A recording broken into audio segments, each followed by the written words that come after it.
Can darken it. Okay, I'd like to call the meeting to order.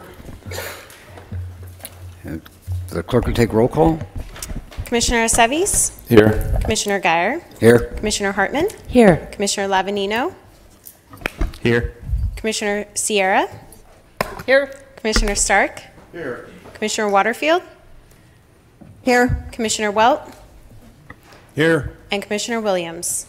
Let the record reflect that Commissioner Williams is absent. Mr. Chair, this is Bill Dillon, County Deputy Counsel, Legal Counsel. After talking to the Chair and the Vice Chair, since Chair Lavanino is in Santa Maria, and it's somewhat difficult to have a remote chair due to the delay in the broadcast, Mr. Geyer has agreed to chair today's meeting, and in talking to Mr. Lavanino, he's okay with that. So if that's no objections, Mr. Geyer will proceed with the meeting. Thank you. If everybody will join me in the Pledge of Allegiance. Ready? I pledge allegiance to the flag of the United States of America and to the republic for which it stands, one nation, under God, indivisible, with liberty and justice for all. Okay. Does the clerk have any announcements? Chair Geyer and members of the Commission, I do have one announcement today, and that is council requests that business item number 2 be heard after closed session. So we will take business item 1 and then move on to the informational items and then go to closed session. Okay, thank you. At this time, I entertain a motion to approve the minutes of the February 7th meeting. Second. I guess a roll call vote. Commissioner Aceves? Aye. Commissioner Geyer? Aye. Commissioner Hartman? Aye. Commissioner Waterfield? Abstain. Commissioner Waterfield? I will abstain. I was not present at the last meeting. Okay. I will abstain. I wasn't present at the last meeting. Thank you. Commissioner Welt? Yes. And Commissioner Lavanino? Aye. Okay, the next item on the agenda, if the clerk will read it into the record. Chair Geyer and members of the Commission, next item on our agenda is the administer of oath of office to newly appointed alternate city member Holly Sierra, term ending March 1st, 2020. And Holly, if you can please raise your right hand and repeat after me. I, Holly Sierra, do solemnly swear that I will support and defend the Constitution of the United States and the Constitution of the State of California against all enemies, foreign and domestic, that I will bear true faith and allegiance to the Constitution of the United States and the Constitution of the State of California, that I take this obligation freely without any mental reservation or purpose of evasion, and that I will well and faithfully discharge the duties upon which I am about to enter. Thank you.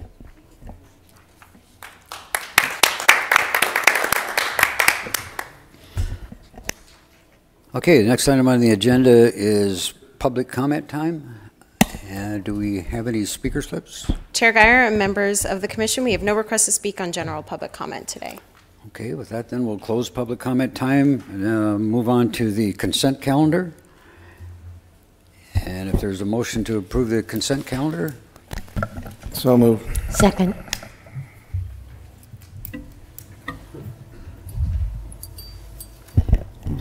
I'll take a roll call vote. Commissioner Aceves? Aye.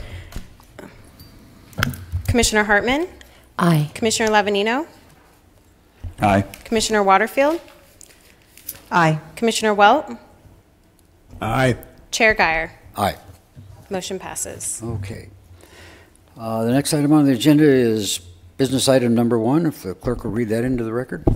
Chair Geyer and members of the Commission, business item number 1 is to consider future staffing options for Santa Barbara LAFCO and provide direction to staff.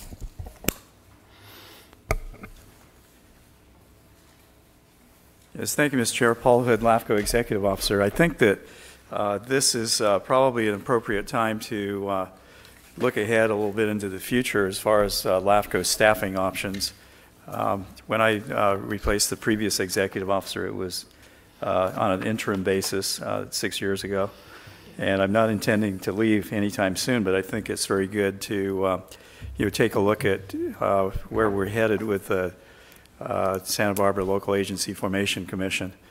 And so I have a brief PowerPoint. There's much more information in the staff report as far as pros and cons, and I didn't include those in the PowerPoint, but my contract expires on June 30th, 2019, and we have today a closed session item for a 2-year extension to expire on June 30th, 2021, believe it or not.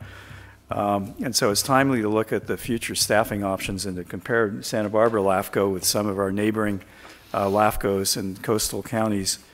And it's also appropriate, I think, because I am in the process now of preparing the fiscal year 2019-20 proposed budget, and I'll be bringing that back to you at the next meeting in April 4th.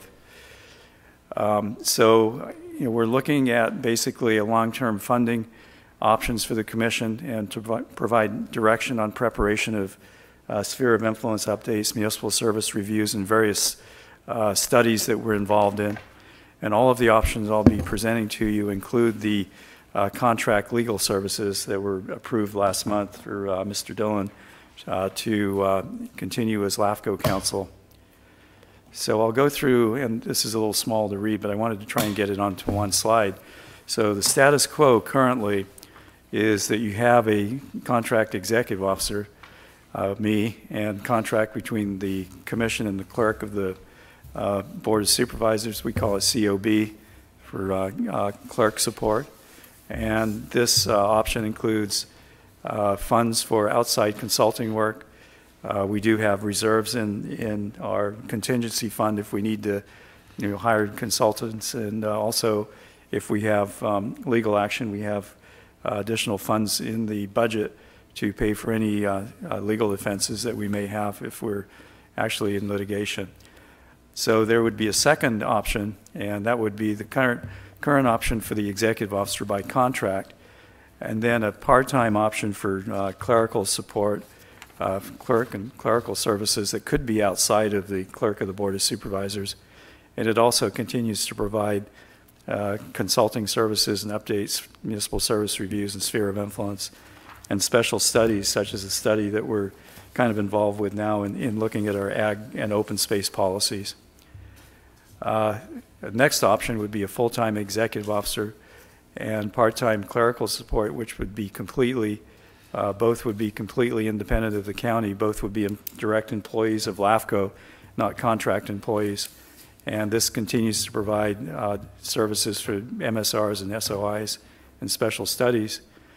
And then a full-time executive officer, full or part-time clerk, both completely independent of the county, structure and independent of LAFCO, but would still have a contract with the executive officer and the clerk. And next would be a full-time executive officer, full-time analyst, full-time clerk. Both would be LAFCO, all three would be LAFCO employees, and this would provide additional services as the other options would provide. So looking at these alternatives on the PowerPoint, right now we have an executive officer and contract clerk with the clerk of the Board of Supervisors. There's no full-time equivalent. They call those FTEs. Second option would be an executive officer that would be contract and a contract with LAFCO for the clerk. So an FTE would be a 0.5, which would be half-time. Thirdly would be a executive officer, which would be who would be a LAFCO employee with one FTE full-time equivalent, and a commission clerk at half-time. And then last option would be 2 employees, the executive officer and clerk, which would be full-time, 2 FTEs. And lastly, the executive officer as 1 full-time equivalent, 1 analyst as a full-time equivalent, and a commission clerk. So these would be 3 full-time employees, and it would be 3 total. each of the options, as I mentioned in this, the beginning of my presentation, is outlined more fully in the staff report. And one of the issues is that I'm very fortunate to be able to provide LAFCO services to you, but not be a full-time employee, but be a full-time contract employee, though, but not being within the county and living in an adjacent county, such as the executive officer that was that I replaced several years ago.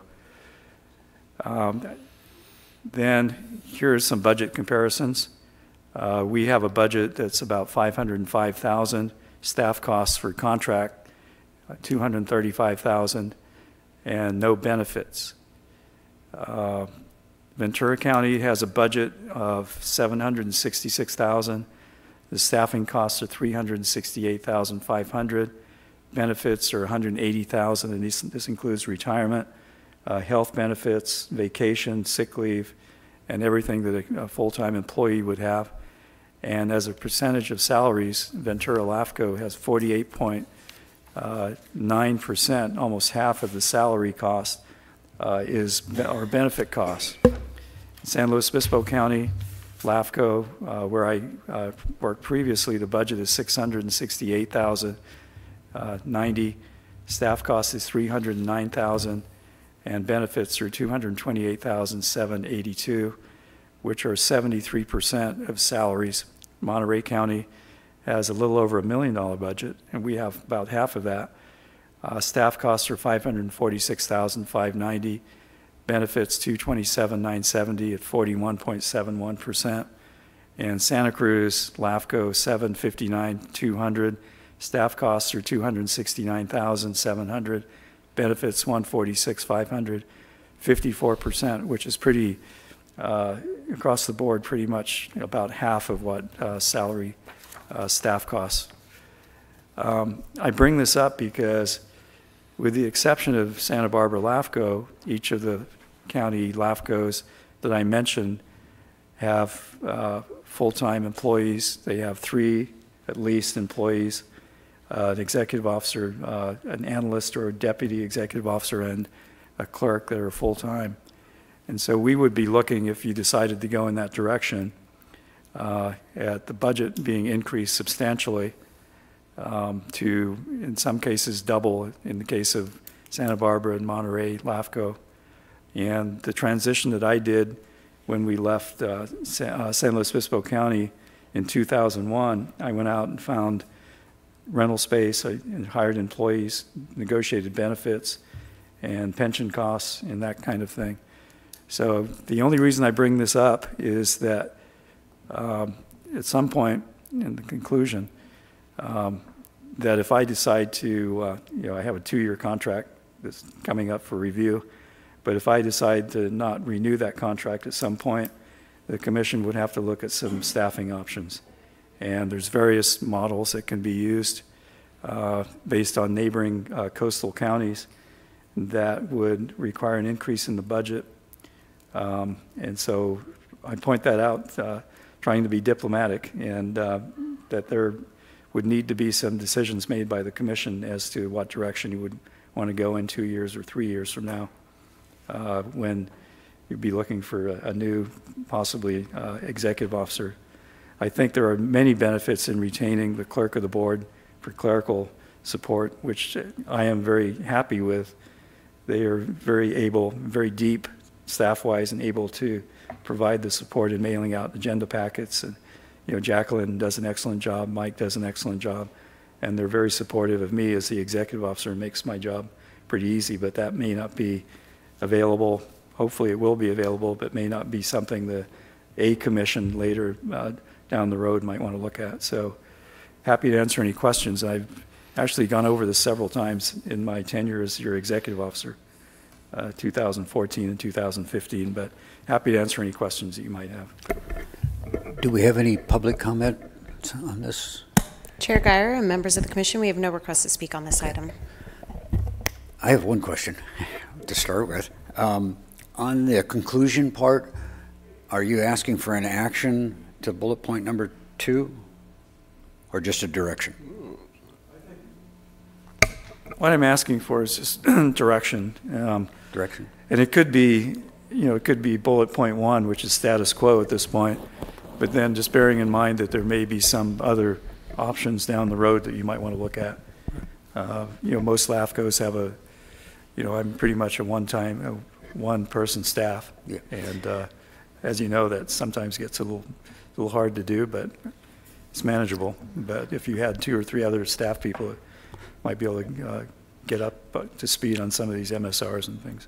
Well, definitely for the record, I prefer the status quo, and I echo what you say that about our staffing. I think it's been a very good service, provided us with professional services. I've noticed over the years that they've taken advantage of the training, done a good job with that, and I think they do a great job for us. So. And I think as far as some of the other LAFCOs, probably, I think 2 of them that I know for sure have analysts to it. I think that's an advantage that we have. You pretty much are EO plus analyst, and that's helpful for us too. Appreciate that. Mr. Yeah. Yes. Yeah, I do have a question which is actually related to this second bullet point. If I understand correctly,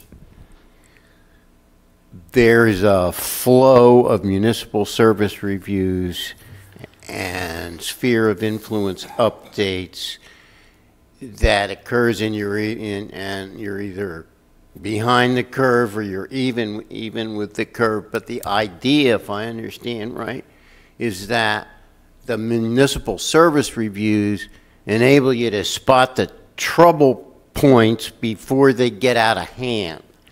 So there's a certain amount of workflow management. Do we have the ability to have like a panel of analysts? I mean, this is professional work. It's not clear. You have to know what you're doing to spot the trouble. Do we have the ability to have like a panel of qualified analysts that we could tap when necessary to catch up?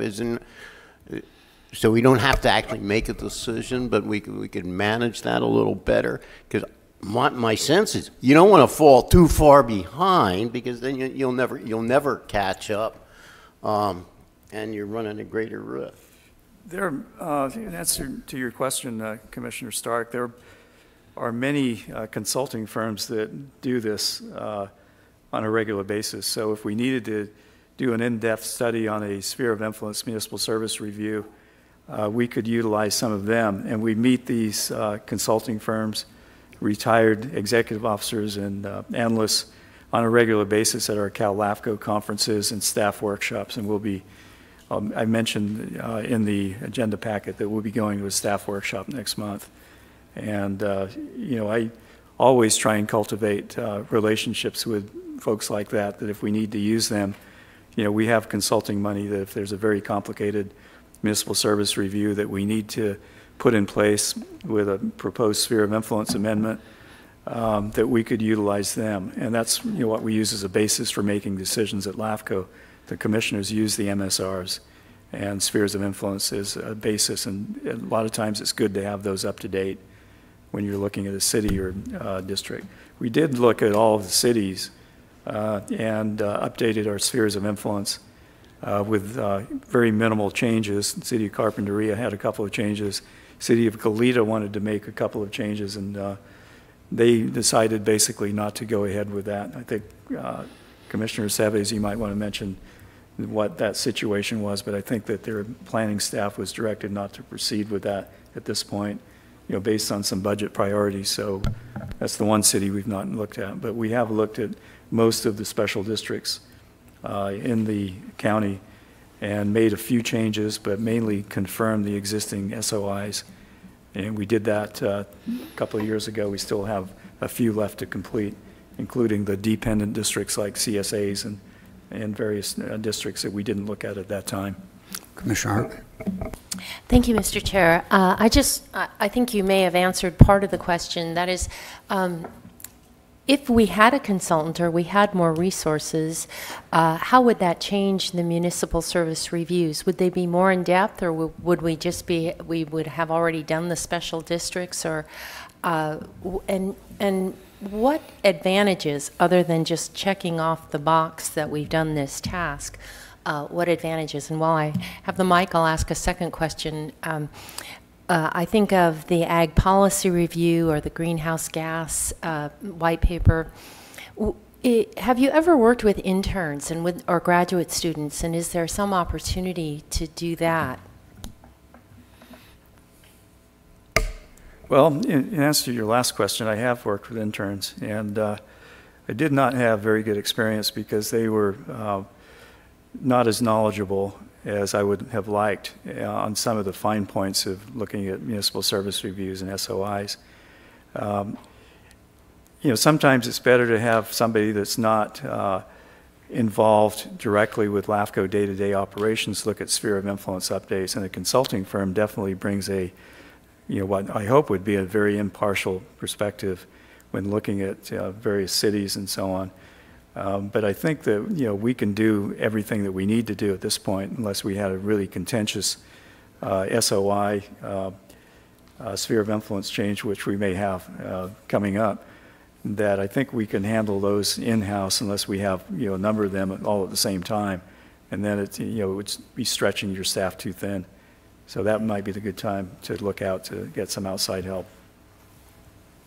I think from my perspective as special districts, you know, we initially was on the very first time that this happened.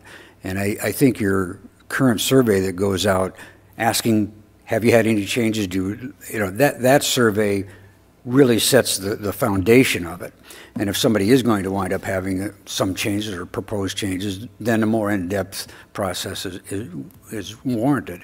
But in most cases, I think if somebody's just saying it's status quo, I think it's probably pretty good to take a look at it. I think the commissioners themselves can take a look at what the previous MSR was, and if there's no change, I mean, there's no change. But well, there are occasions when, you know, for instance, with a sanitary district, like you're a director of a sanitary district, there could be some updates to the capacities and things like that. Right. And so what I ask the general managers to do is to go through and update the, you know, the baseline for the municipal service review. And if there are changes, then we go ahead and make those changes. Right. And right. So that's, you know, pretty much if there's nothing has happened since the last time we looked at it, then we would just, you know, confirm the sphere of influence MSR is the way it is now. Right. But I do ask each of the districts to do that, right. And the cities. And I think that what we have facing us this time is some of the new districts that were formed, and those will require a little more in-depth because you're setting the foundation for them. Yeah. Yes. Is there any questions from up north? Yeah, Mr. Chair. Yes. Roger Welt, Santa Maria. Mr. Hood, I'd like to thank you for bringing these staffing options to us and keeping these in front of us on a annual basis. This is important information for us. You know, unfortunately, I can go back to where we lived in a world of chaos. And Paul, you've brought a sense of professionalism and calmness to the commission, so I value that and really appreciate that. So thank you for this. And unfortunately, we're going to have to make a decision at some point in time to replace you. But until then, thank you. Mr. Chair. Yes. Yes, Steve. Mr. Hood, outside of, yeah, it's Steve. Outside of the MSRs and the SOIs, is there anything else, you know, when I look at Monterey almost twice, I said, what else are we, what do you see out there that we're not doing that they are doing? Or is there some glaring hole that we just are not aware of? No, I think we are doing everything that's necessary. They, I think, have many more proposals and development proposals that require annexations or new districts than Santa Barbara County does. But I think as far as, you know, the amount of staff work that, you know, we're providing to this commission, I'm not sure, you know, outside of, you know, having a different arrangement with the commission clerk, that we would need to go in that direction. And I'm not suggesting that we do that, but many LAFCOs are, you know, when the Cortese-Knox-Hertzberg Act was amended back in 2000, they used that as an opportunity to become completely independent of the county. And prior to that, many LAFCO staff were county employees. I was a county employee until 2000 when this San Luis Obispo LAFCO became independent. And that required a lot of negotiation, but many times they took staff with them to work in those LAFCOs. And, I had in San Luis Obispo, had an analyst and a commission clerk as well as myself. So our budgets were increased, and it was a tough sell. And believe me, the districts and the cities were not real enthused about paying additional money. But, I think it has to do with the time that LAFCOs became independent of the county and the workload in various counties. Ventura County has some very, big projects. Santa Cruz is always involved in litigation and different proposals. Monterey, same thing. They have a lot of different things going on. And we seem to be pretty much able to handle things in this county because we have a very strong general plan.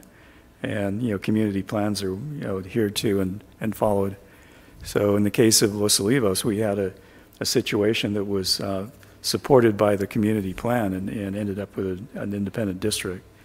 So it's, it's all, it's the politics and the various, no counties are the same, no LAFCOs are the same, and it all depends on local conditions and circumstances like the Cortese-Knox-Hertzberg Act says.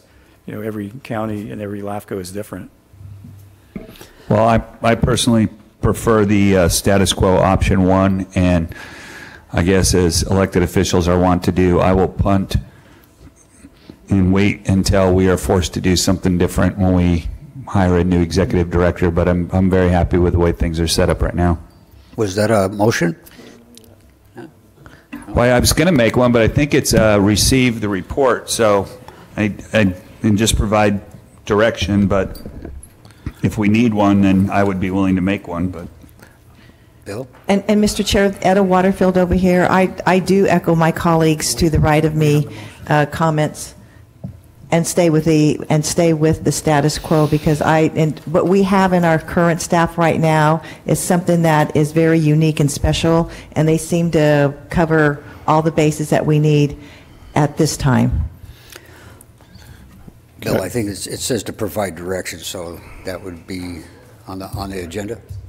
I was going to speak to, it's just provide direction, doesn't require a vote. I do want to add my 2 cents worth, and I do appreciate the benefits of status quo as offered. Paul, you've done a great job, and Jacqueline, you're more than awesome. And we have a good synergy moving here. I think it's working. The last couple of years, we've had some long hearings. I don't know if an analyst would have helped, but I do believe that as you move forward with the budget, that we should budget for the opportunity to have an analyst if we need one. So if we hit a roadblock, we get somebody, you get somebody bringing on a contract.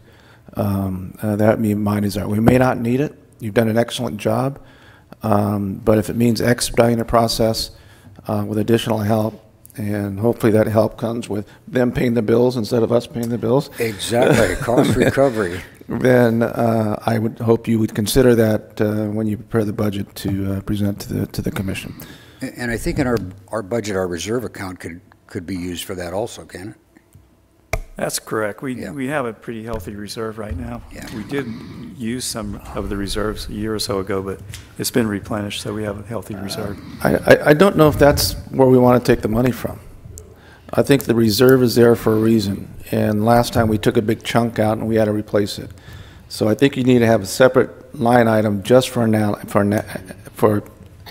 analytical support, and keep it separate. So I could add that, basically, Commissioner Seves, into the contractual services for staff. The reserves are basically allocated for different reasons. We needed to have, we thought, at least 3 times the operating budget in reserve in case we ran into legal action or needed to use it for some one-time rainy day fund, and that's what it was intended for. It wasn't intended for staffing. Yeah. Does the clerking service contract run at the same time yours does? I believe it's an evergreen contract. It continues in effect until either party terminates it.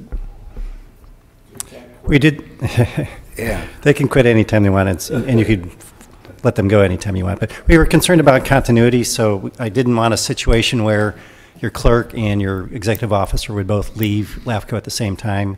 And, you know, not even having somebody to answer the phone and the executive officer retires would be a bad result. So it's a ongoing agreement, and I forget if it's 30 or 60 days notice, but yeah, I'm not trying to put you on that. So in the future, we really don't need any action. We just stay with the status quo, Yes. and that's it. Yeah. Mr. Chair? Yeah.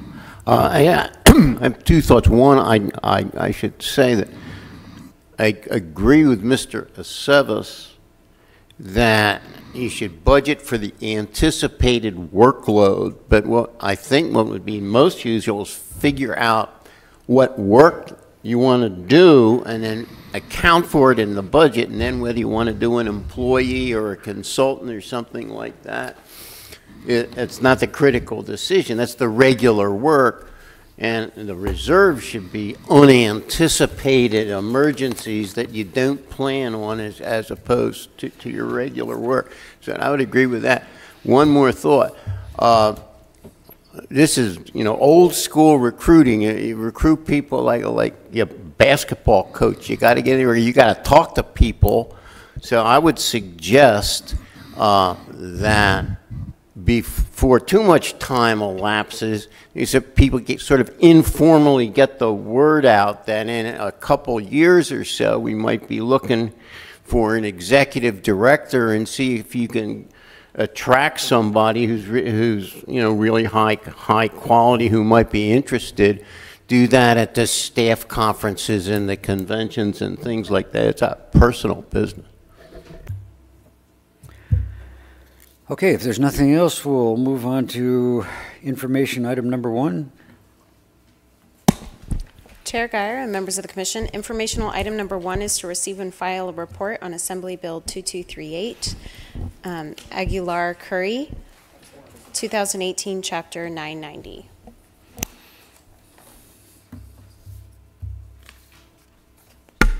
Mr. Chair, it's at your discretion, but I thought we were going to go into closed session after business item number 1. But if you want to do the informational items first, that's your Yeah, I was just following the Mr. agenda. Chair, and just FYI, I do have to leave at 2 o'clock, and I would like to participate in closed session if we could. So, all right, we'll move into closed session.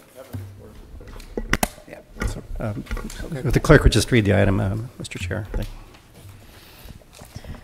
Chair Guyer, members of the Commission, we will convene to our closed session, and on closed session agenda today, we have 1 Public Employee Performance Review, Government Code Section 54957B1. The title is LAFCO Executive Officer Paul Hood, and we have a second item, which is Conference with Labor Negotiator, Government Code Section 54957.6, and the negotiator is William Dillon, LAFCO Counsel, and the unrepresentative employee is LAFCO Executive Officer Paul Hood.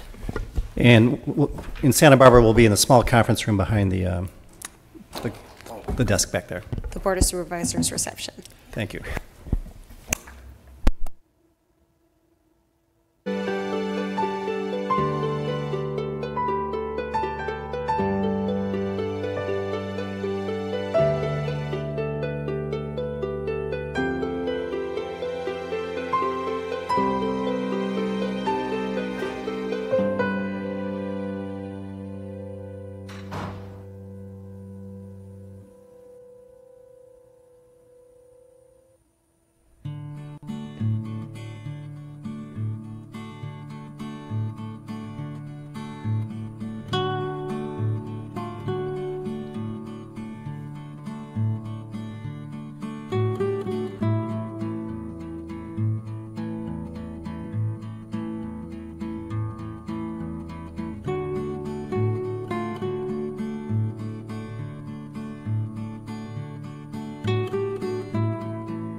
We'll reconvene, and if council will report from closed session. Thank you, Mr. Chair. The Commission took no action in closed session that requires a report.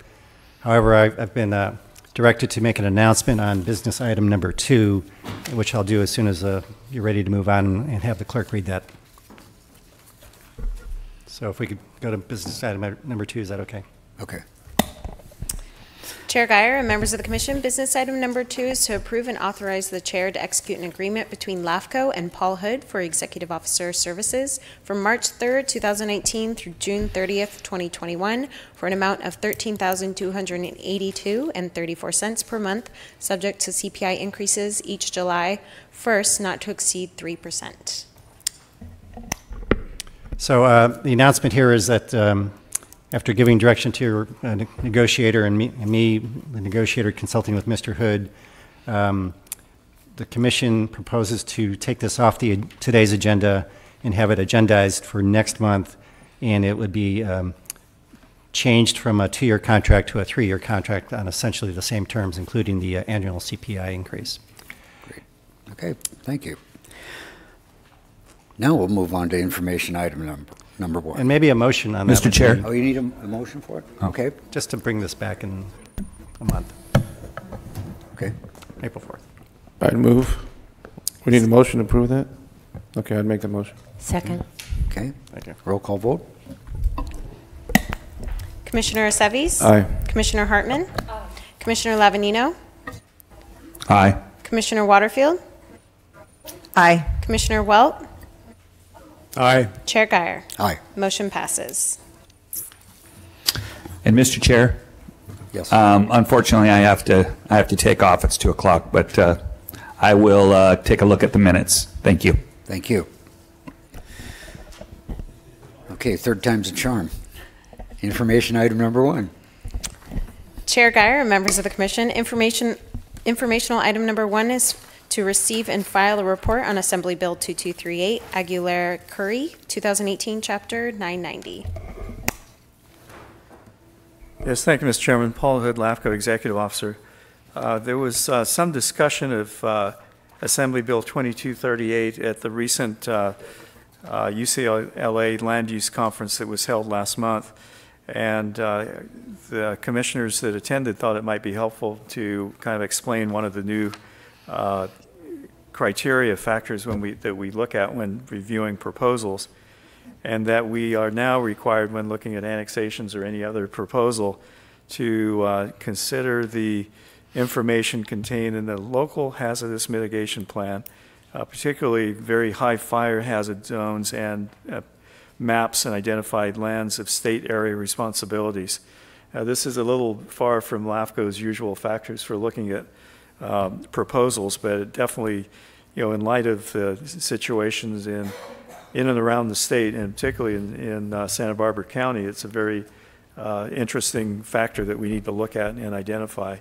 And this is only for your information. It's not any action at all. It's an information item, unless the commissioners wanted to have make any comments on it. But I did include the second section of the bill that was chaptered in 2018 as the second page as Exhibit A. I have a question about it.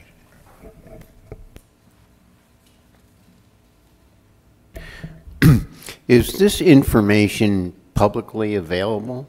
I mean, is it maintained? Does anybody maintain it? If it is maintained, is there any point in putting it on our website?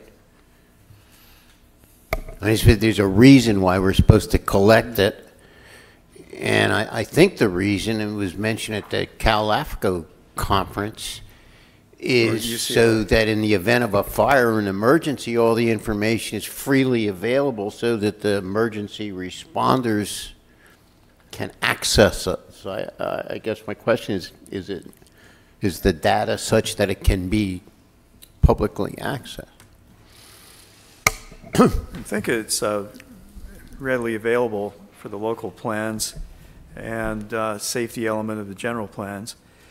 So I could, if you want, it's your intent, I could provide a link to that when we look at proposals and make sure that it's available. I'm not sure this is the first place that you would look at, is to go to a LAFCO staff report, but definitely it's something that we would bring up. Yeah. Great. Thank you. Mr. Chair. Yes. Commissioner Hart. Mr. Hood, I don't fully understand the significance of what this would mean. First of all, the per capita assessed valuation, rather, use not per capita assessed, but assessed valuation. How do we consider that at all? And then I'm trying to think of a specific case example of the fire hazard. I mean, if a city were to propose to extend its sphere of influence or annex into an area that might be a fire hazard area, what would we do? Well, it could be one of the factors that you would look at if you were wanting to, for instance, deny an annexation based on the fact that the specific and general plans of the city did not address this issue. And it certainly would be one factor. There's many more factors. We have probably 7 or 8, 9 factors that we need to look at. But this would be one of those that you could actually deny an annexation based on this. And then the valuation, how does that play in? I think that's a term of art more than anything else. It's more of a administrative correction that, you know, the assessed value rather than per capita assessed value. Per capita assessed value really doesn't have too much meaning, but just the total, you know, assessed value rather than per capita is probably just a correction. Okay, any other questions on that item? If not, we'll move on to item 2. Chair Guyer and members of the Commission, informational item number 2 is to receive and file a report on commissioner elections and appointments. Mr. Chairman, thank you. I've been going over this since the election back in November of 2018, but County Alternate Commissioner Hartman was appointed as the regular commissioner a couple of weeks ago, and because the term expired on March 1st, 2019, and so now Commissioner Hartman is the regular member with a term to expire in 2023, and alternate Commissioner Williams is now has the alternate position that again expires in 2022. At the City Selection Committee meeting a couple of weeks ago, alternate city member Waterfield was appointed as the replacement for regular city member Jim Richardson, and her term expired in 2019 as well, so she has a new 4-year term. And Buellton Mayor Holly Sierra was appointed to complete the unexpired term of Commissioner Hartman, and that term expires on March 1st, 2020. And you know that because she was sworn in today, so congratulations. Then, pardon me? You said Hartman. Oh, I'm sorry. It's Sierra, Holly Sierra. No, I think you said that she replaced Hartman. She replaced Waterfield's position. He's completing the unexpired term of Commissioner Waterfield as the alternate. Then the more complicated issue is the nominations have been received back on the special district regular and alternate commissioners, and we had a very good response. We had 9 responses to the nominations by the February 28th 5 p.m. submittal date, and we had we have 7 regular commissioners, and there's also 1 alternate and regular commissioner. So we are now getting ready to send out the ballots, and Jacqueline's been working with me on sending out the ballots. We'll have a 45-day response period, and so that should, if we send it out tomorrow or Monday, it should come back by the end of April. So we're just waiting to finish that. And so that's all. Those are all my comments.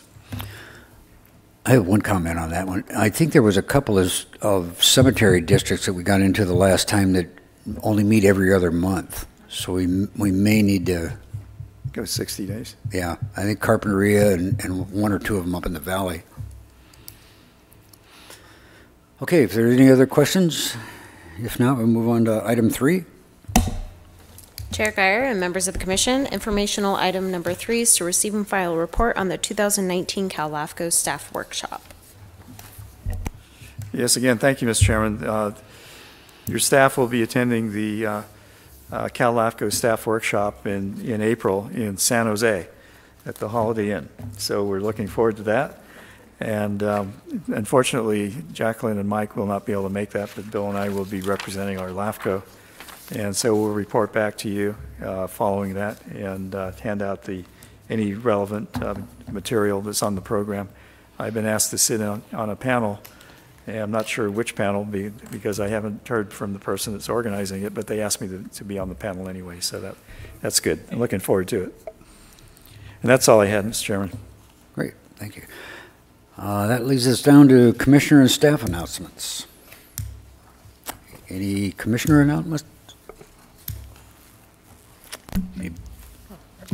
Quickly, I last meeting asked if Mr. Hood would put together something showing us what the different districts were and who served on their boards, and he did a lot of work and provided that.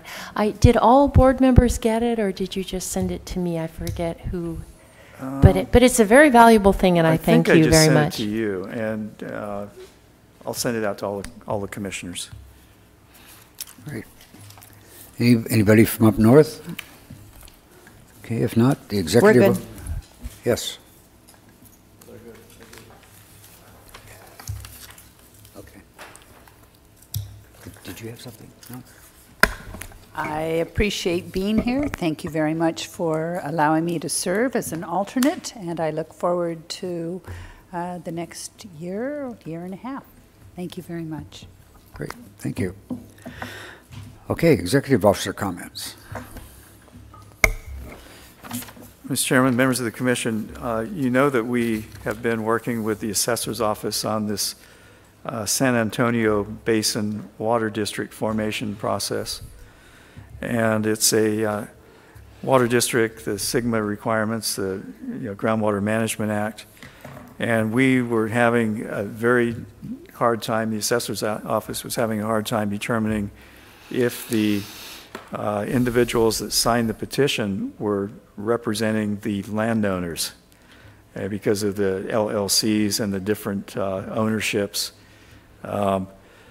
So we have finally worked this out, and as of yesterday afternoon, we've determined that 63.35% of the land area that's owned by signers of the petition qualify for this petition to be submitted and to be sufficient. So now I'm sending out a notice of sufficiency, and it's a land area. So it was very hard to get, and it only requires the majority of the land area, it's over a majority of the land area that is owned by the signers of the petition have signed it. So we now have 63.35%. And I consider that to be a small victory. So now we're moving ahead with processing the application. Great. If I might just follow up, how many landowners did that represent, that percentage? Not sure of the total. Let's see. I have that, but I can send that to you if you'd want. There's probably at least 280 landowners total, but there are some landowners that own large parcels of land. So it's only land area that goes over 50%. So I can send you the printout.